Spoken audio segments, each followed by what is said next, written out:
بنیادی طور پر یہ جو آپ کی مجالس اور محافل ہوتی ہیں، اس سے اصلاح احوال مقصد ہوتا ہے. یہ کوئی ایسے اجتماع نہیں ہوتے کہ جن میں بندہ آئے اور وقت گزار کے چلا جائے. شیخ عبدالقادر جیلانی غوث اعظم رحمۃ اللہ تعالیٰ علیہ کی ذات کو، یا ہمارے صوفیاء کی، صلحاء کی اور علماء کی، اس مجالس کا بنیادی مقصد یہ ہوتا ہے کہ عام الناس، عامت الناس کے قلوب و اذہان کو جو ہے وہ تقویت بخشی جائے اور ان کے ذہنوں کے اندر دین کا جو حقیقی چہرہ ہے اس کو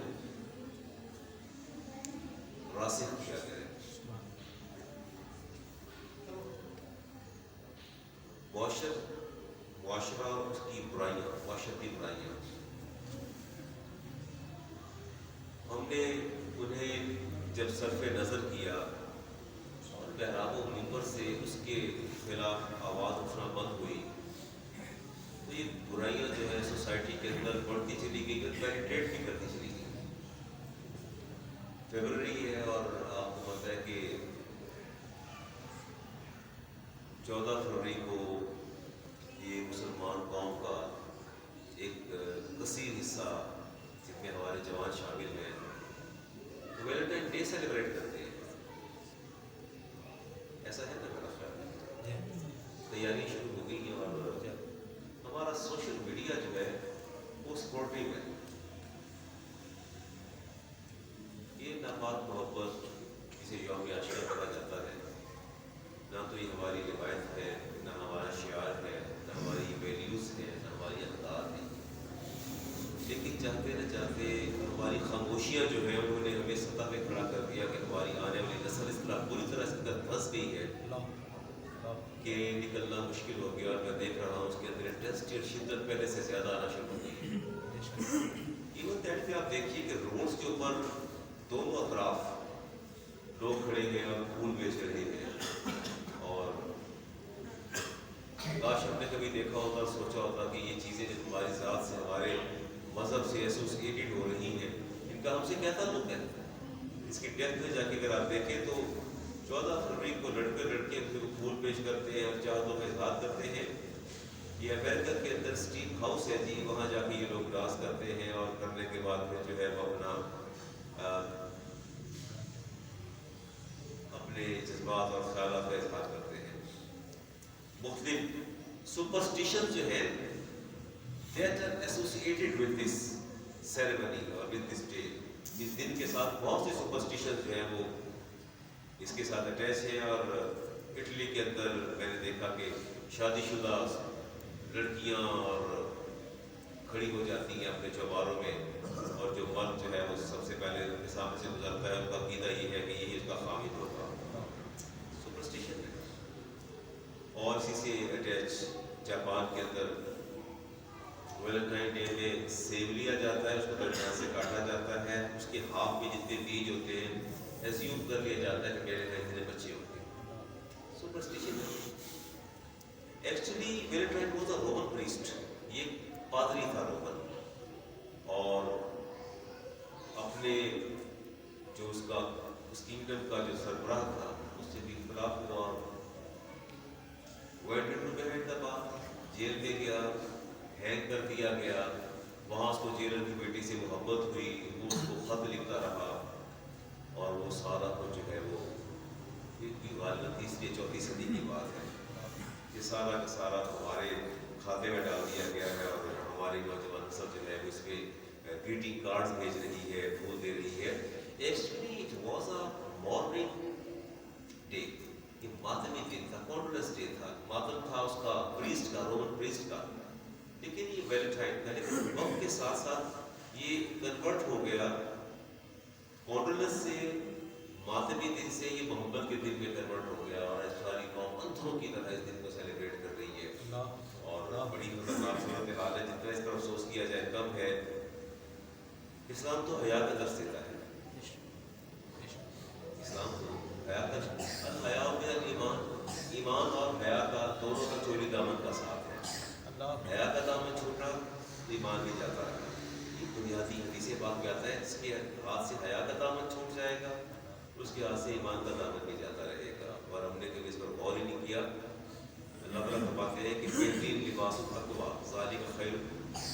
یہ تمہارے لیے بہتر ہے.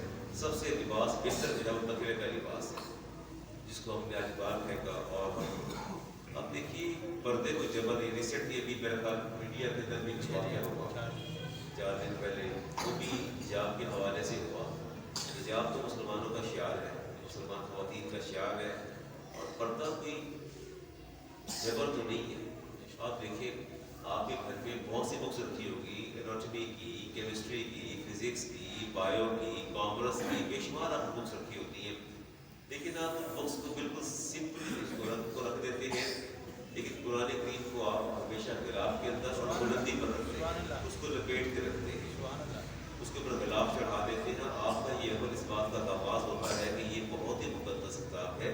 وہ غلاف نشاندہی کرتا ہے اس کی تعظیم کی، اس کی تکریم کی، اس کے اعزاز کی.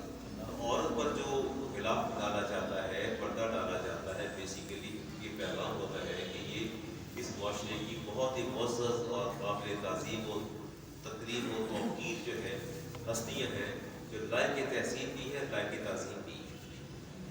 جبر نہیں ہے. ہمیشہ قیمتی چیز کو ڈھانپ کے رکھا جاتا ہے. ایسا نہیں ہوتا کہ بندہ قیمتی چیز کو کھلا چھوڑ دے. ہم اس پر توجہ نہیں دیتے، ہم نے کبھی غور نہیں کیا.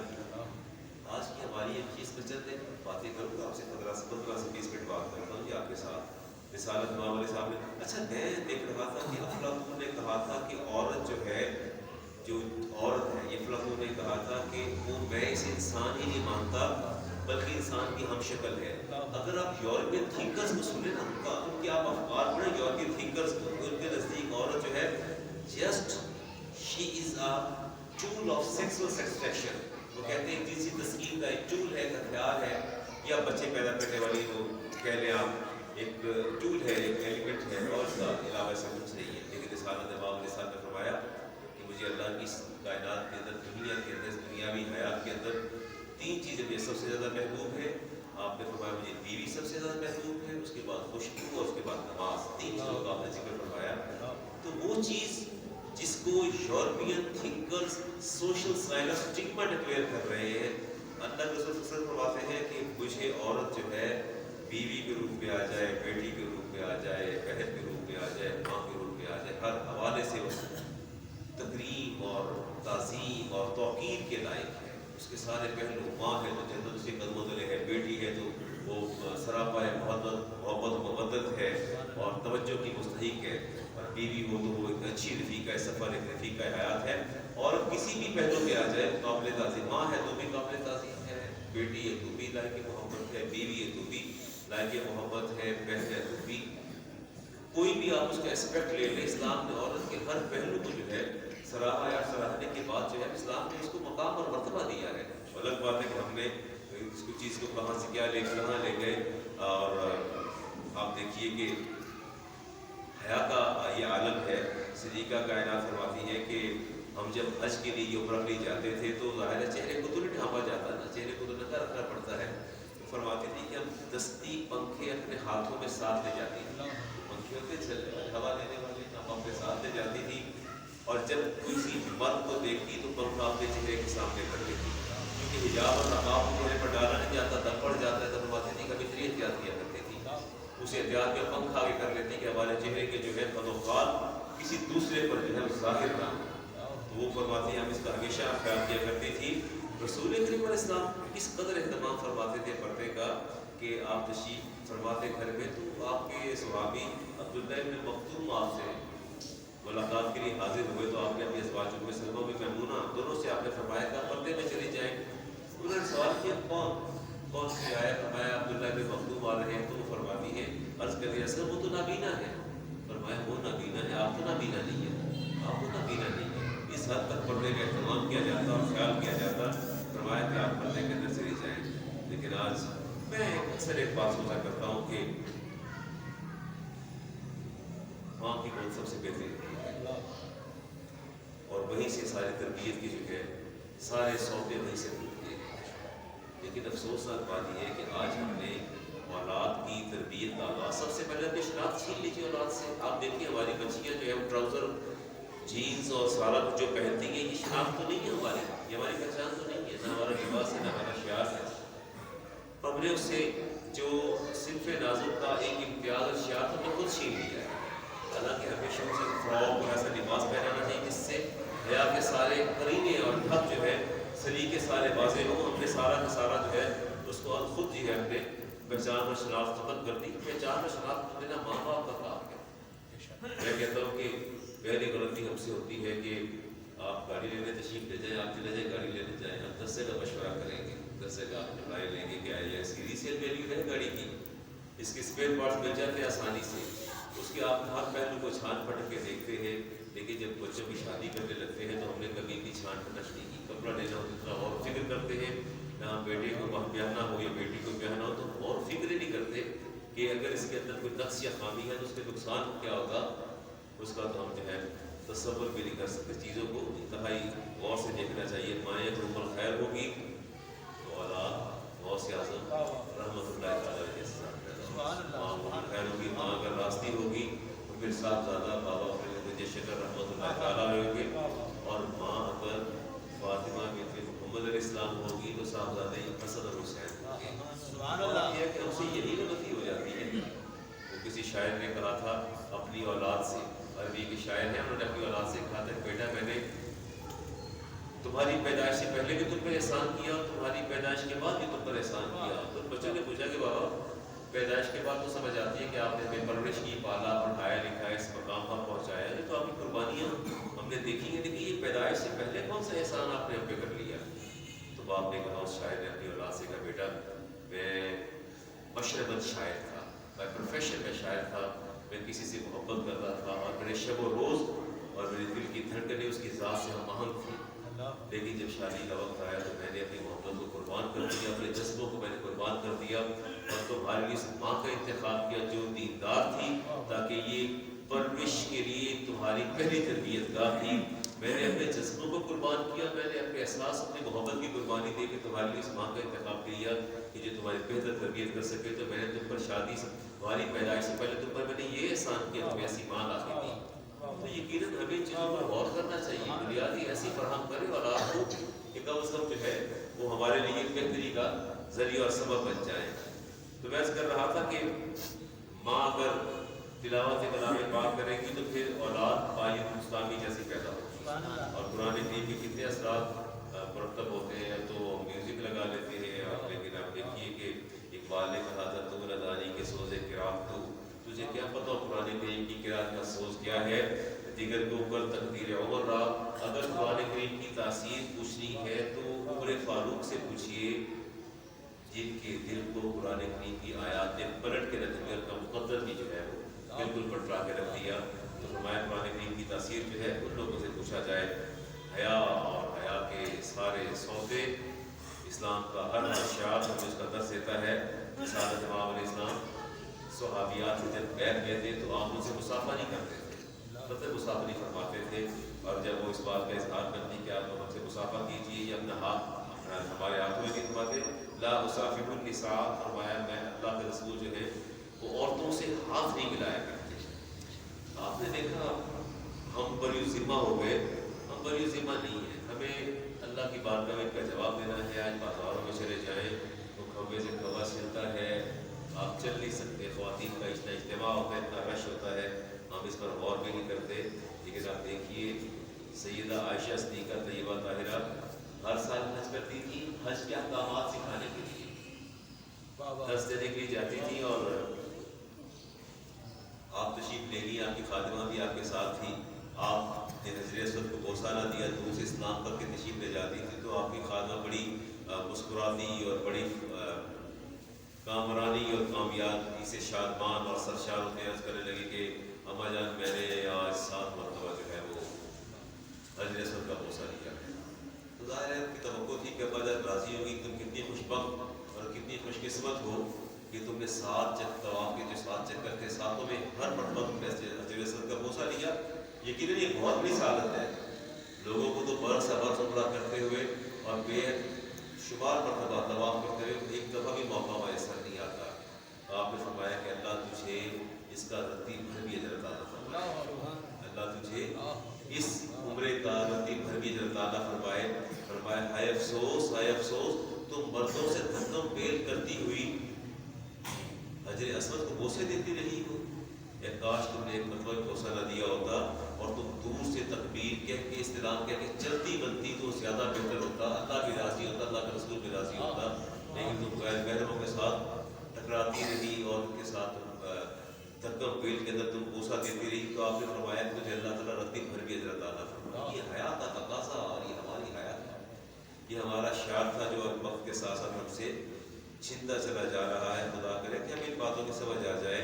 ہم ان باتوں کو سمجھنے کے لیے قطعاً تیار نہیں ہے. بات یہ ہے کہ جب حیا انسان کی جاتی ہے فائدہ مادو حیا کو فل معاشی تھا. پھر نبی نے فرمایا جب میری حیا آ جائے تو پھر جو مرضی کرتا پھر اس سے کوئی نتیجہ نہیں نکلتا. میں خلاف جو ہے صاحب بن قیس فرماتے ہیں کہ میں رسالت امام علیہ السلام کی خدمت میں حاضر تھا. ہمارے سامنے میں خلات آئی. آپ کیسے کرتی ہیں رسول اللہ میرا صاحب زیادہ کہاں ہے؟ تو آپ نے فرمایا کہ آپ کے بیٹا جو ہے میدان جہاد میں شہید ہو گیا. بہت شوقی نیوز ہے جوان بیٹے کا اس طرح شہید ہو جانا. اور ماں جب سے خبر لینے آئی تو آپ نے فرمایا کہ تیرا بیٹا تو شہید ہو گیا ہے. آپ فرماتی ہیں کہ اتنا للہ ہے اتنا لینا چاہیے, اللہ تعالیٰ نے بہترین اجر عطا فرمائے. اور صحابہ میں سے کسی صحابی نے یہ بات کی اور یہ کہا کہ قالت آپ ہم سے کہتے ہیں کہ قرضا ابنی فلن قرضا ہے. آپ فرماتے ہیں کہ آپ لپٹی لپٹائی حجاب کے اندر آئی ہیں اور حجاب کے اندر آنے کے بعد آپ کو بیٹے کی شہادت کی خبر ملی ہے. تو آپ فرماتی ہیں بات یہ ہے کہ میں نے بیٹے کی شہادت کی خبر سنی ہے, میری بیٹا گیا ہے, میری حیا تو نہیں گئی نا, میرا بیٹا گیا میری حیا تو نہیں گئی. تو بات یہ ہے کہ حیا کا دامن تو کبھی بھی ہاتھ سے نہیں چھیننا چاہیے. کیسی بات ہے کہ اگر میری بہن کو, میری بیٹی کو, میری بیوی کو کوئی دوسرا پھول پیش کر رہا ہو. آج میں نے کبھی سوچا ہوتا رسالت امام نے سب ارشاد فرمایا کہ دوسروں کی عزتوں کی حفاظت کرو, اللہ تعالیٰ تمہاری عزتوں کی حفاظت فرمائے گا. بات یہ اگر ہم آج دوسروں کی عزتوں کی حفاظت کریں گے تو اللہ تعالیٰ ہماری عزت کی حفاظت فرمائے گا. پر ہم اس پر غور کرنے کے لیے تیار ہی نہیں ہے. اس لیے تو رسالت امام نے سب ارشاد فرمایا تھا کہ عورت گھر کے آنگن میں نماز پڑھے. فرمایا آنگن سے بہتر ہے کمرے میں ادا کرے, اور کمرے سے بھی زیادہ بہتر ہے کہ عورت جو ہے سب سے اندر والی جگہ جو ہے کوٹری جو ہے وہاں جا کے نماز ادا کرے, اس کے لیے وہ زیادہ بہتر ہے. ہم یہود و نصارہ کی اتباع میں اتنے آگے چلے گئے کہ جس کا تصور بھی محال ہے. امام بخاری کی حدیث ہے, رسالت امام نے سب ارشاد فرمایا ایک وقت ایسا آئے گا کہ میری امت جو ہے وہ بالش جو ہے پر وہ یہود و نصارہ کی تقلید کرے گی. اور حتیٰ کہ اگر وہ ان لوگوں کو سڑکوں پر بدکاری کرتے دیکھیں گے تو ان لوگ سڑکوں پر بدکاری کرنا شروع کر دیں گے اور سمجھیں گے شاید یہ بہت اچھا کام ہے. اگر یہ گو کی مل میں گھس جائیں گے تو یہ پیچھے گو کی مل میں گھس جائیں گے. تو آج کیا ہوتا ہے آپ دیکھیے بچوں کی یہاں سے پینٹیں پھٹی ہوتی ہیں, یہاں سے پتلون جینس کی, یہاں سے مختلف جگہوں سے. جب میں پوچھنے بیٹا یہ یہاں سے آپ کی یہ پتلون جو ہے یہ کریکس پڑے اس کے اندر, اس کی وجہ کیا کہتے ہیں یہ فیشن ہے. دیکھتے ہیں نا ان کو, تو آپ نے فرمایا کہ یہ گو کی مل میں گھسیں گے تو یہ ان کے پیچھے گھس جائیں گے. رسالت امام نے سب ارشاد فرمایا کہ نبوت کا پہلا کلام جو انسانوں تک پہنچا, نبوت کا پہلا کلام جو انسانوں تک پہنچا, فرمایا وہ کلام کیا تھا؟ ان ممن رق الناس من کلام النبوۃ الاولی اذا لم تستحی فاصنع ما شئت. کہ پہلا کلام جو انسانوں نے نبی کا کلام سنا وہ کلام یہ تھا کہ جب تیری حیا کر جائے تو پھر تو جو چاہے نصیب کر. پھر تجھے کچھ کرنے کی قطعاً ضرورت نہیں ہے. آپ دیکھیے رسالت امام علیہ السلام تشریف فرما کے گھر سے تو اسماء بنت ابی بکر جو ہے وہ حاضر خدمت ہوئی اور صاحبزادی ہیں سیدنا صدیق اکبر رضی اللہ تعالیٰ عنہ کی اور ہمشیرہ ہیں ام المومنین کی. تو آپ نے جب حدیث پاک میں آتا ہے وعلیہ ثیاب رقاق, آپ کا لباس نسبتاً باریک تھا, اتنا بھی باریک نہیں تھا, نسبتاً پتلا لباس تھا.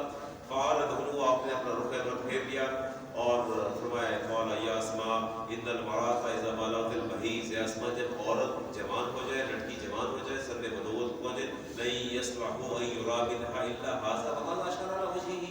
آپ نے فرمایا بس پھر عورت جب سر بلوغت کو پہنچے تو صرف اس کا چہرہ جو ہے وہ سامنے آئے یا اس کی ہتھیلیاں سامنے آئیں. کہا کہ اس کے علاوہ کچھ جو ہے سامنے نہیں آنا چاہیے. میں آپ کی دعا حدیث کر کے آپ کے سامنے اپنی بات کو بیٹھتا ہوں. رسالت امام علیہ السلام نے ارشاد فرمایا, کنز المال کی روایت ہے, آپ نے ارشاد فرمایا کہ اللہ تعالیٰ نے حیا کے 10 حصے, بس یہ میری آخری بات, 3 منٹ میں اپنی بات کو سمیٹوں گا. اللہ نے حیا کے 10 حصے مقرر فرمائے. 10 حصے فرمایا کہ 9 حصے اللہ نے حیا کی عورت کو دیے ہیں, 1 حصہ مرد کو دیا ہے. 1 حصہ مرد کو دیے, 9 حصے عورت کو دیے ہیں. ان اللہ قسم الحیا 10 اجزاء. اللہ نے حیا کو جب پیدا فرمایا تو اس کے 10 حصوں میں اس کو تقسیم کر دیا. فاجعل فی النساء 9. اللہ تعالیٰ نے 9 حصے حیا کے جو ہیں وہ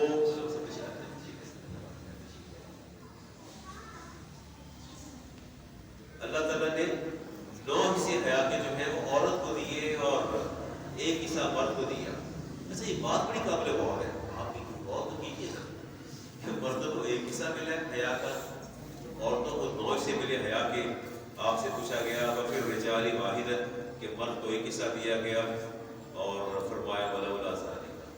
اور اگر ایسا نہ ہوتا, اگر اللہ تعالیٰ عورت کو 9 حصے حیا نہ عطا فرماتا تو پوچھا پھر کیا ہوگا. بات تو سوچنے کی ہے نا, پھر کیا ہوگا. تو فرمایا پھر یہ ہوتا تساقطنا تحت ظهورکم کما تساقطت البہائم تحت ظهورھا. پھر یہ تمہاری عورتیں مردوں کے نیچے یوں گرتی پڑتی جیسے چوپائے, مادہ چوپائے جو ہے نر چوپایوں کے نیچے گرتے پڑتے ہیں. یہ حالت ہو جاتی. اللہ رب العزت نے انہیں 9 حصے حیا دی. آج ہماری بہنیں بیٹیاں بہت ہی حیا والی ہیں, بہت ہی حیا والی ہیں. اپنے شوہر کے سوا کسی دوسرے کو دیکھنا پسند نہیں کرتی, کسی کے بارے میں سوچنا پسند نہیں کرتی. اصل میں یہ وہی حیا ہے جو اللہ نے تقسیم کرتے ہوئے 9 حصے حیا کی عورت کو عطا فرما دیے. اور میں سمجھتا ہوں کہ وہ عورتیں جو اپنی حیا کے پردے کو چاک کرتی ہیں, حیا پاکی کی مرتکب ہوتی ہیں, یقیناً ان کی مثال چوپایوں جیسی ہے. اس کی مثال اللہ کے رسول نے عطا فرمائی. رسالت امام نے فرمایا کہ قیامت کی نشانیوں میں ایک نشانی یہ بھی ہے یاتی الناس زمان کی شارکہم الشیاطین فی اولادہم کہ شیطان تمہاری اولاد کے اندر حلول کر جائیں گے. شیطان جو ہے تمہاری اولاد میں شراکت کریں گے. باقاعدہ ذالک ایسا پوچھا کیا ایسا واقعی ہوگا اولاد ہماری اولاد میں شیطان جو ہے وہ شریک ہو جائیں گے. فرمایا قالوا پوچھا پھر پوچھا قالوا کیف نعرف, ہم نے پہچانے کیسے ہمارے بچوں میں شیطان جو حلول کر کے فرمایا بقلت الحیاء و قلت الرحمہ. جب اولاد کے اندر حیا کی کمی ہو جائے اور نرمی اور مہربانی کی کمی ہو جائے تو سب کو ان کے اندر جو ہے وہ شیطان نے شراکت اختیار کر لی ہے. میں اکثر سوچا کرتا ہوں ہم اپنے گھروں کے اندر ہم سمجھتے ہیں کہ ہم نے شاید نمازیں پڑھ لی, عبادت کر لی, اتنا ہی کافی ہے. نہیں, کلکم راعٍ و کلکم مسئول عن رعیتہ. حدیث پاک میں آتا ہے کہ تم میں سے ہر ایک کے لیے نگہبان ہے, اس سے رعیت کے بارے میں سوال کیا جائے گا. آپ کی بیویاں, آپ کے بچے, آپ کے گھر کے اتنے لوگ ہیں وہ سارے کے سارے آپ کے زیر اثر ہیں اور آپ سے ان کے حوالے سے سوال کیا جائے گا. اللہ تبارک و تعالیٰ میں توفیق عطا فرمائے کہ ہم اصلاح آباد میں اپنی اصلاح بھی کریں اور اپنے اہل خانہ کی اصلاح بھی کریں. میں بہت شکر گزار ہوں. ہمارے اندر انتہائی نیک صوفی منش, ہمارے بہت ہی اچھے فاضل عالم تشریف لائے. اللہ رب العزت جو ہے وہ اپنا حفظ و امان میں رکھے. اور ہمارے استاد ہیں, عالم دین ہیں جناب مولانا اجمل قادری صاحب زیدہ بجدو دامت برکاتہ العالیہ. میں نے اس کو منع کیا تھا آپ تشریف نہ لائیے گا, آپ کی طبیعت بھی ویسی ہے. اتنا لمبا سفر کر کے اور میرے برادر اصغر بھی تشریف لائے. اللہ تعالیٰ نے جزائے خیر کے زمان صاحب بھی تشریف لائے. جی اچھا ہو گیا ہے آپ کے پاس. اب آپ اگلا پروگرام اپنا دیکھ لیجیے. میں نے چند کلمات جو آپ کو سپورٹ گزار کر رہے تھے کر دیے. آپ کی طرف سے دیکھیے یہ حضور جو جن ہمارے بزرگوں نے تعلیم بارگاہ کے ساتھیوں نے تعلیم بارگاہ کے ساتھیوں نے ہمارے جو تفصیلی ترجمے کے ساتھ اور بنیادی جتنی بھی تعلیمی بنیادی اسلامی تعلیم تھی ان کو مکمل کرنے پر, جیسا کہ عمر مسجد میں بھی ہم نے کیا تھا. جی الحمدللہ پہلے سے بڑا مکمل کرنے پر میں ڈاکٹر سلیم صاحب سے گزارش کروں گا کہ ہماری طرف سے تھوڑا سا جو ہے جی اگر شفقت فرمائیں. یہ ہماری خدمت ہے جی. یہ سلیم صاحب کے لیے اور کیپٹن اختر صاحب, ہمارے کیپٹن اختر صاحب ہیں جی. یہ بڑی شفقت ہے کہ یہ جو بدر کا ٹائم تشریف لے آتے ہیں اور ترجمہ تفسیر پڑھتے ہیں جی. یہ ان کی مہربانی. ناصر سلیم صاحب ہیں ہمارے, وہ بھی تشریف لائیں. اور اس کے بعد ہمارے یہ بیٹا محمد دانیال بھی ہے جی,